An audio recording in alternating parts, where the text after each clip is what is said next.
आपको ईमानदारी से बताता हूँ एक बात ये है कि कोई टीचर लगातार पढ़ाता है ना, जैसे लगातार पढ़ा रहा है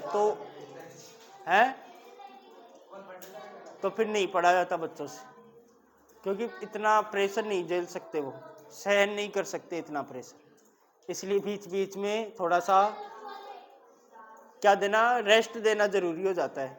एक तो उतारते वक्त मिल जाता है, फिर 2 मिनट बाद तो कोई अच्छी सी बातें कर लो 2-4 मिनट, तो फिर वो माइंड वापस वहीं पे आने में सक्षम हो जाता है, पहले जहाँ पे था वहाँ पे। अब वो पहले ऑलरेडी वहाँ पे है, अब वो पढ़ाते जाओगे तो वो वहाँ पे रहेगा नहीं, उससे आगे निकल जाएगा वो, और फिर वापस लाने में समस्या हो जाती है। तो आप क्या करो कि वो वहीं रहे, उसके लिए 2-4 मिनट रेस्ट दे दो बीच में, ताकि वो उन सब बातों को भूल के वापस जब पढ़ाए तो इधर वापस फोकस कर सके। सही है ना बेटा, सही है ना? ऐसे पढ़ाती होंगी मैम वहाँ पे, मैम ही पढ़ाते हैं ना, क्या नाम है, राम प्यारी मैम।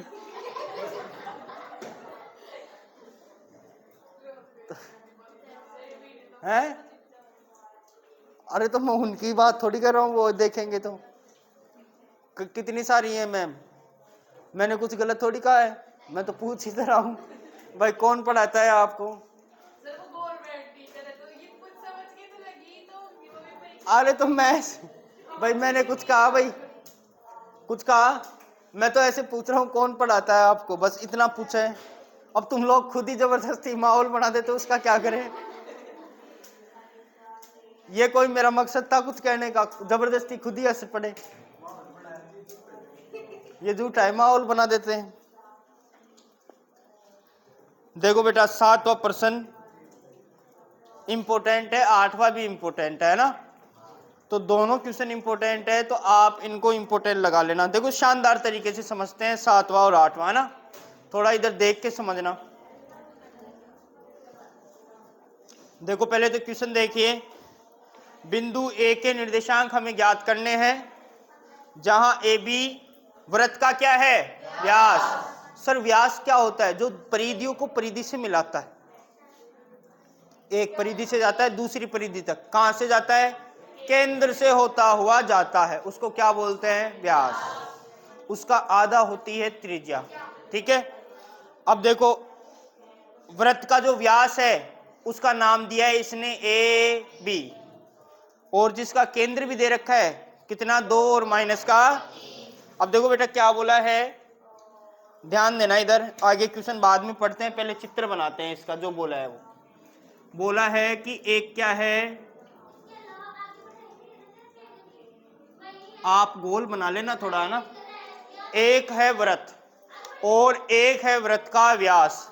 वृत्त का व्यास ये केंद्र होता है क्या, और यहां से जाता है,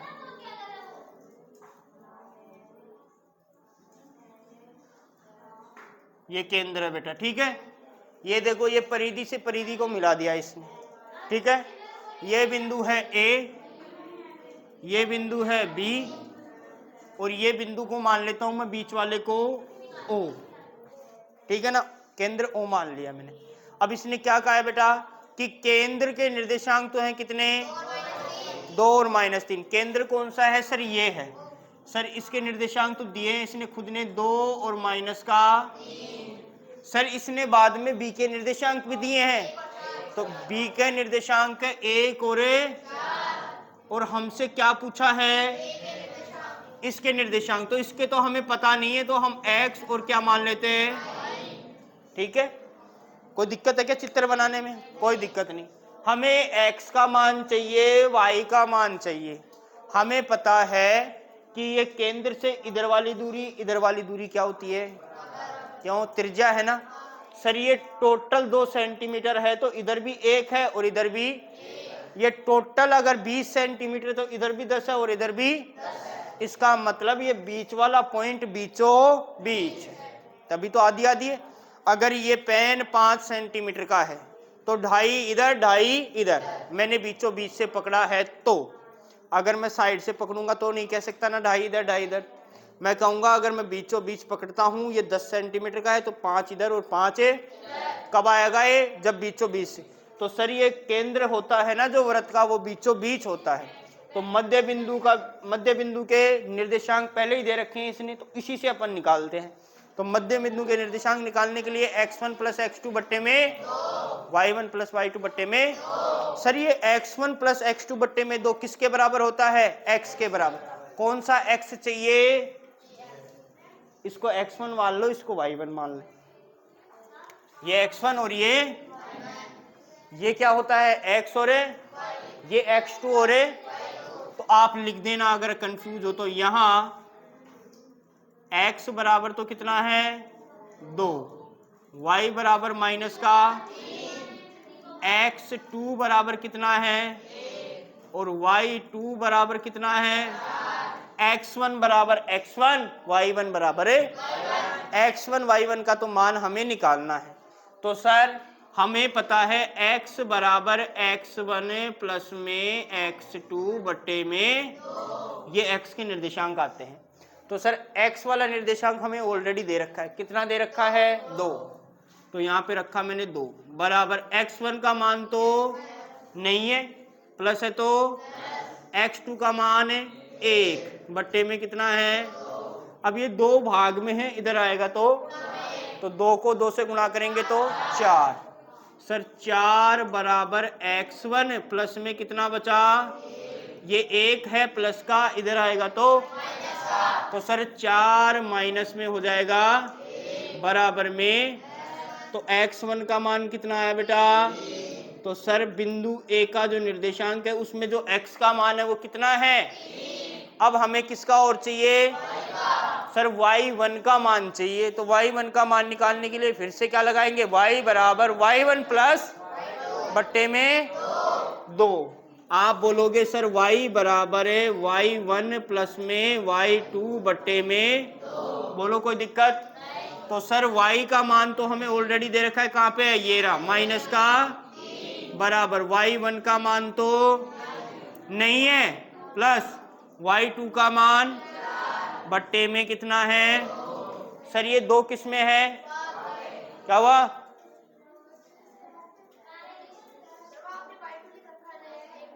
कहा? ये अरे x1 y1 होता है, x1 y1 x2 y2। तो बेटा ये देखो 2 इधर आएगा तो गुणा में हो जाएगा, ये 3 पहले से है तो 3 दूना 6 हो जाएगा, माइनस का बराबर में y1 प्लस में, तो सर ये 4 है प्लस का, इधर आएगा तो माइनस का ही 6 और माइनस का ही हो जाएगा, तो माइनस का, तो y का मान जो आया y1 का वो आ गया माइनस का, मतलब A बिंदु के निर्देशांक एक तो आया 3, एक आया माइनस का। आप लिख सकते हो ना, अतः बिंदु A के निर्देशांक कितने हैं? 3 और माइनस का 10 है। बोलो कोई दिक्कत? सर हम छापेंगे नहीं अभी, है ना, अभी आगे और समझते हैं। कौन सा क्वेश्चन है? 8वां क्वेश्चन। ये कौन सा है बेटा? 7वां। और अपन अब कौन सा समझते हैं? बहुत ही अच्छी तरीके से 8वां समझते हैं। इसमें कोई दिक्कत है क्या? बताओ, इजी सा ही तो है। अब देखो बेटा, अब ये फिर कहेगी आधा घंटा लगा दिए। अब बताऊं आपको मैं, हमारे स्कूल में भी यही प्रॉब्लम है। प्रॉब्लम क्या है भाई? एक तो बच्चों को आ रहा है कि नहीं आ रहा, टीचर को कब पता चलता है? या तो वो उनको पूछता है या उनका टेस्ट लेता है ना, तब पता चलता है ना, या फिर खड़ा कर लेता है बीच में क्लास के, बता बेटा इसका फॉर्मूला। अगर वो याद है तो बताता है, नहीं याद है तो इसका मतलब वो पढ़ता नहीं है। ऐसे होता है ना। अब बेटा वहाँ पे भी ऐसे ही है। अब आपको मैंने पूछा समझ गए? आपने बोला समझ गए। कभी ऐसे नहीं बोला कि नहीं समझे, एक बार वापस समझा दो। आज तक बोला है कभी? नहीं बोला। क्यों नहीं बोलते भाई? क्योंकि हम इतने इंटेलिजेंट बच्चे हैं। आप हमें थोड़ा सा इंट्रोडक्शन दे दो, बस थोड़ा सा, हमें थोड़ा सा डायरेक्शन भी दे दो ना आप, तो हम सीधा पते पे पहुंच जाते हैं। क्यों? इतने इंटेलिजेंट बच्चे हैं, हम कलयुग के बच्चे हैं। सही है गलत है राहुल? सही है ना? आपको आया ना समझ में? ये देखो, मतलब कोई एक भी बच्चा, कितने बच्चे बैठे हो आप, उनमें से एक भी बच्चा ऐसे नहीं पूछेगा कि सर एक बार फिर से आप एक बार कोशिश करके एक बार फिर से हमें समझा दीजिए। नहीं, हमें तो एक ही बार में इतना अच्छा समझ में आता है कि चाहे कहीं चले जाए, ऐसा तो आता ही नहीं आज तक ही। हाँ बेटा, आया आपको? हाँ। क्यों हंसी उड़ा रहे हो इस बच्ची की? हैं?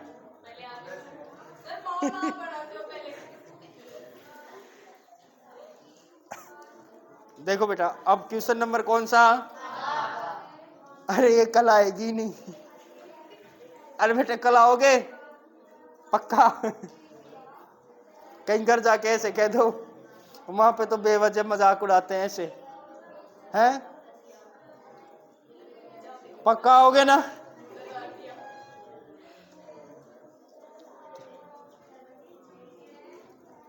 देखो बेटा क्वेश्चन नंबर 8वां देखो, अब धीरे धीरे समझते चलेंगे, है ना?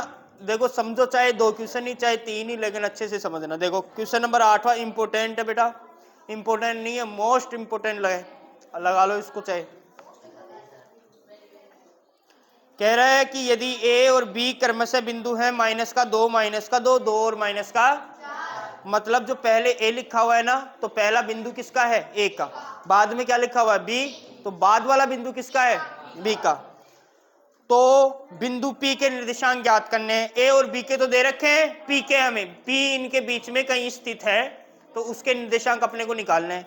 और अपने को एक कंडीशन और दे रखी है कि ए पी बराबर 3/7 ए बी हो।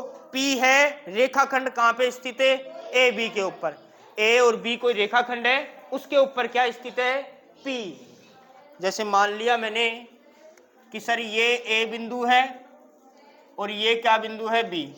तो सर ये ए बिंदु, ये रेखाखंड है, इसके ऊपर कोई पी बिंदु स्थित है।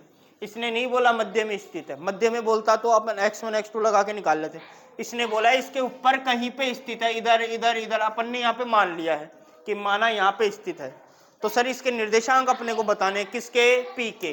तो सर इसके निर्देशांक में मान लेता हूँ थोड़ी देर के लिए x और सर ए के निर्देशांक है -2 और बी के निर्देशांक है 2 और -4। अब हमें यहाँ पे x का और y का मान चाहिए। तो सर चाहिए तो हमें 2 फॉर्मूले पता है, एक मध्य बिंदु वाला, तो सर ये मध्य बिंदु तो है नहीं, तो पहला वाला तो कैंसिल। दूसरा बचा, 2 ही तो बताए हैं, दूसरा बचा सर अनुपात वाला, m1 m2 वाला। तो सर इसमें m1 m2 का मान तो है ही नहीं अपने पास, तो निकालें कैसे? तो सबसे पहले m1 m2 निकालते हैं। m1 m2 आने के बाद क्या निकालते हैं? x और y, क्योंकि x और y ऐसे तो निकलेंगे नहीं, मध्य बिंदु में होते तो सीधा निकाल लेते, मध्य बिंदु नहीं है तो m1 m2 चाहिए। m1 m2 है नहीं, तो पहले क्या निकालेंगे? जो चीज है नहीं उसको पहले निकालो। सर वो कहां से निकलेगी? एक संबंध दे रखा है अपने को। संबंध क्या दे रखा है बेटा? ए पी बराबर 3/7 ए बी, यही दे रखा है ना? ए पी बराबर 3/7 ए बी। ए पी बराबर 3/7,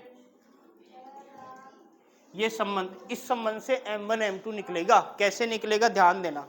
सर m1 तो क्या होता है, हमने आज तक पढ़ा है कि ये यहां से लेके यहां तक क्या है, और फिर यहां से यहां तक क्या है? बोलो कोई दिक्कत? m1 यहां से यहां तक है, इसका मतलब ए पी क्या है? m1। ये ए पी की दूरी क्या है? मतलब m1 बराबर ए पी लिख सकता हूं क्या? सर पी बी किसकी दूरी है? मतलब m2 के बराबर पी बी लिख सकता हूं क्या? हमें ए पी का मान चाहिए, पी बी का मान चाहिए। अगर ये दोनों मान आ जाते हैं तो ए पी का मान तो m1 और पी बी का मान m2। कोई दिक्कत? अब सर संबंध में देखो ए बी दे रखा है, तो ए बी का तो हमें काम ही नहीं है कोई, हमें तो ए पी चाहिए और पी बी चाहिए, ए बी थोड़ी चाहिए, ए बी नहीं चाहिए। सर ए बी आएगी कब ये बताओ सर, ये ए बी कब आएगी सर, जब ए पी में मैं जोड़ दूंगा पी बी, आ जाएगी ना। ये यहां से यहां तक की दूरी प्लस यहां से यहां तक की दूरी, तो पूरी दूरी आएगी कि नहीं आएगी। आप बोलोगे ए पी में जोड़ दो सर पी बी, तो बताओ आएगी कि नहीं आएगी। अब सर हमें ए बी तो चाहिए ही नहीं, हमें तो पी बी चाहिए और ए पी चाहिए, इसके अलावा और दूसरा नहीं चाहिए। नहीं चाहिए तो सर इस ए बी को हटाओ। हटाएंगे कैसे सर, यहाँ से ए बी का मान निकालो। सर कैसे, ये 3/7 है ना, अरे 3 बटे कितना है। अब मेरे को एक बात बताना, ये 7 भाग में इधर आएगा तो, और ये 3 गुना में इधर आएगा तो ये 3/7 इधर आएगा तो क्या बनेगा 7/, तो सर ए बी का मान हो गया 7/3 ए पी, सही है। इसको कैसे लिख सकता हूं मैं, ये 7 है भाग में इधर आए तो, ये 3 है गुणा में इधर आए तो, इधर क्या है बराबर में क्या है ए बी, मतलब ए बी के स्थान पे 7/3 ए पी लिख सकता हूं। ठीक है, तो सर ये वाला फॉर्मूला है क्या, ए बी इसी से तो आया। ए बी के स्थान पे मैंने क्या लिखा 7/3 ए पी, कहाँ पे ए बी के स्थान पे, ए बी के स्थान पे लिख दिया मैंने 7/3 ए पी, बराबर में भी क्या है इधर है ए पी, प्लस में क्या है पी बी। बोलो कोई दिक्कत। अब सर हमें ए पी चाहिए पी बी चाहिए, इसमें ए पी और पी बी के अलावा तीसरा नजर नहीं आ रहा, बताओ कोई दिक्कत है क्या यहाँ तक। सर ये 3 इधर किस में है, इधर जाएगा तो सर ऐसे गुणा होगा, इधर से इधर गुणा होगा ना सर, 3 गुणा होगा तो ए पी से भी गुणा होगा, और किससे होगा, तो सर इधर तो बचेगा 7 ए पी, इधर बचेगा 3 ए पी, प्लस में 3 पी बी। बोलो कोई दिक्कत। आप कहोगे 3 ए पी प्लस का उठा के दिलाए तो 7 A P minus 3 A P बराबर में बचा 3 पी। बोलो कोई दिक्कत। सर 7 ए पी में से 3 ए पी चला गया तो 4 ए पी बराबर में क्या है 3 पी।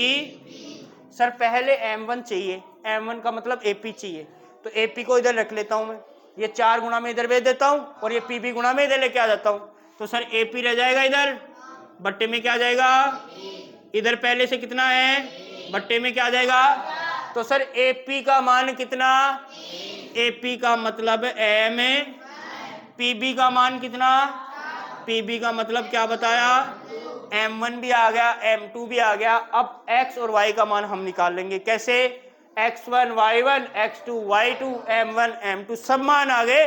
अब तो फॉर्मूले में रखना है, फॉर्मूला x के लिए तो क्या लगाओगे m1 x2 plus m2 x1 बटे, और y के लिए x2 और x1 की जगह y1 y2 कर देना। और बोलो कोई दिक्कत है क्या इसमें। सर x का मान भी हम निकाल लेंगे और y का मान भी हमें कब निकालोगे, सर अभी निकालेंगे इसी वक्त